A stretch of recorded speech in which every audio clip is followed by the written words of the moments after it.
Now, thinking back on your journey, when I'm listening to this, I understand that you had this big vision of really servicing and being of service to Australian businesses and to Mm. really grow their revenue.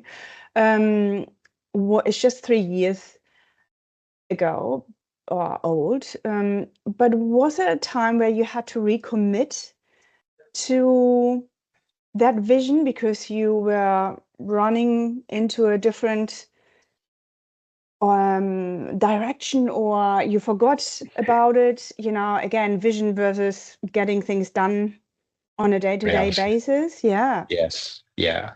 I think again, from personal experience, when you start a business and you've got a small team, you start as 2 or 3 people. I haven't had corporate background, so I haven't worked with big teams where you've got departments or smaller teams of Mm, people that do stuff. So you just focus on doing what you do.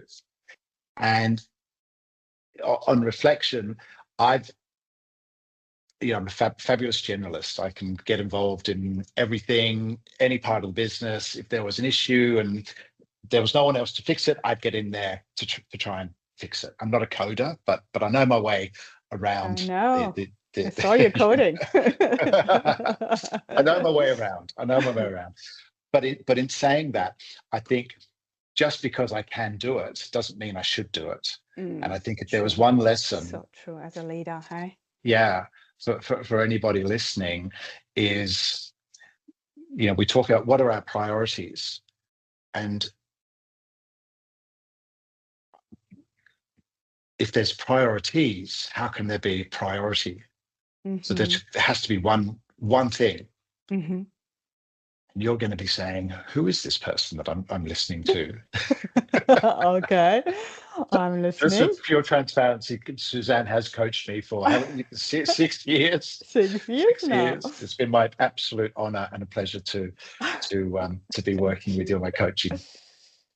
But I've just realized I fill my day up with all of these things that I can do. And then the next day I write my list again and I go, oh, hang on, let me just go back to yesterday's list. Oh yeah, there's another 10 things I can put onto today's list that I didn't get to yesterday. And so really being able to not so much trust the team, because I do trust my team implicitly, but just letting go of things that are important but not high value in terms of getting the business forward. Yeah, lovely. Nice. So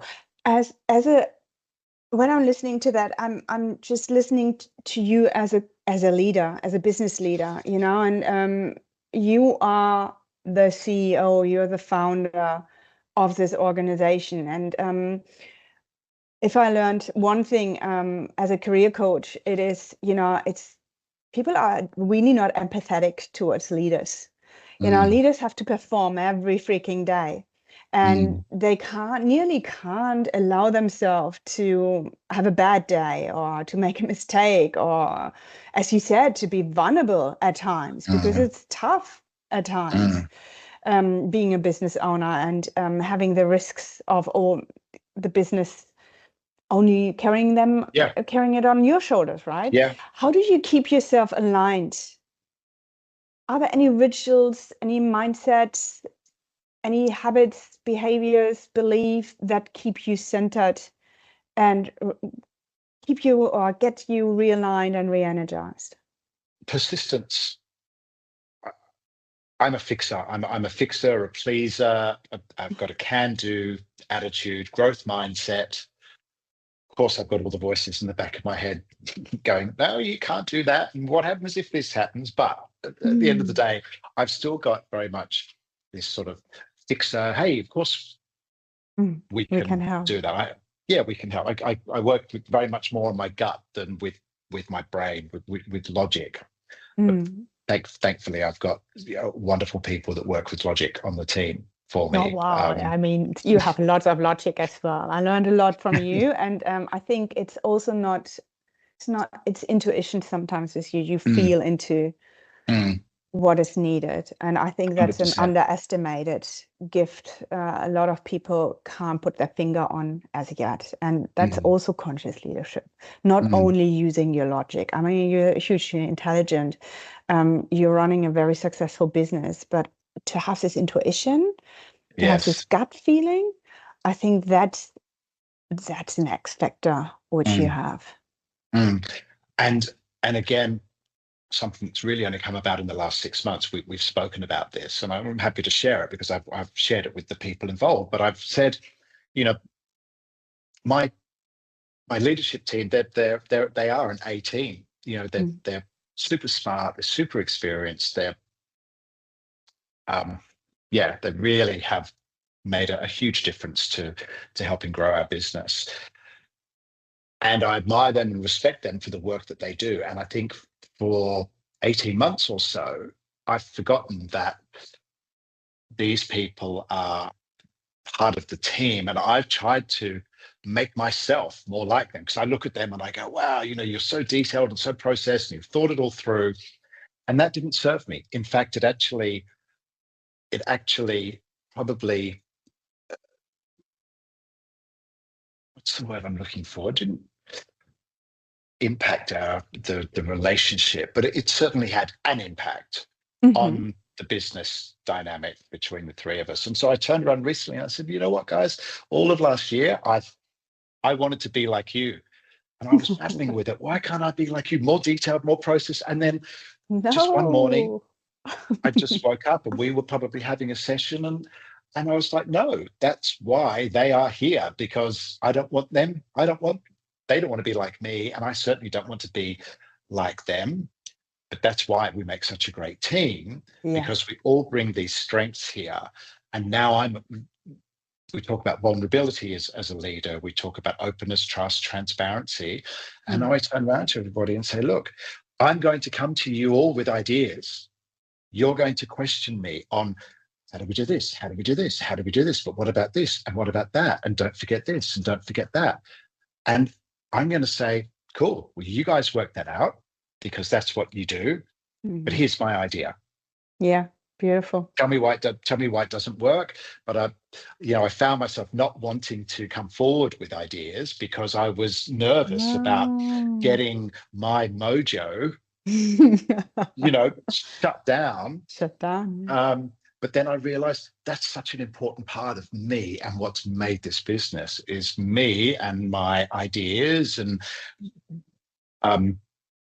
concepts. And I'm a creator, a fixer, an ideas guy. And if I can't do that, then it's like being, like a caged animal kind of thing. Yeah, nothing wrong with caged animals, so no, nothing against caged animals, but pacing. Even worse, I think, you're ending up not being you, and that would be the worst thing that could happen for you, right? Yes.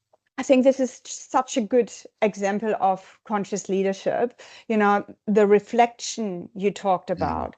It's not about being perfect and not doing things that in hindsight we might think differently about. It's about, trying something because we are believing it, and then taking the time to reflect and see, this is not working for me. I thought it would, but it doesn't.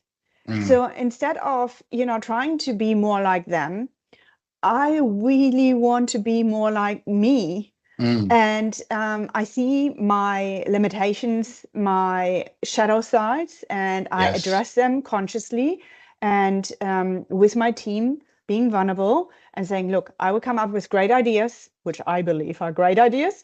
You might not believe that they are great ideas. Pull them apart, and you allowing them to pull them apart.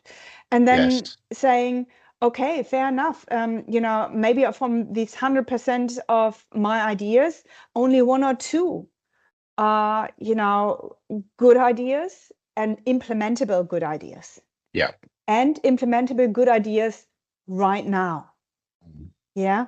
because there are so many ideas we can focus on, but the question is it now the right time as well, Yes. right? Yes. And that is Yeah. so good that you are celebrating the diversity within your team, saying, hey, I'm different, you are different. I love and respect you for who you are and what you bring to the table.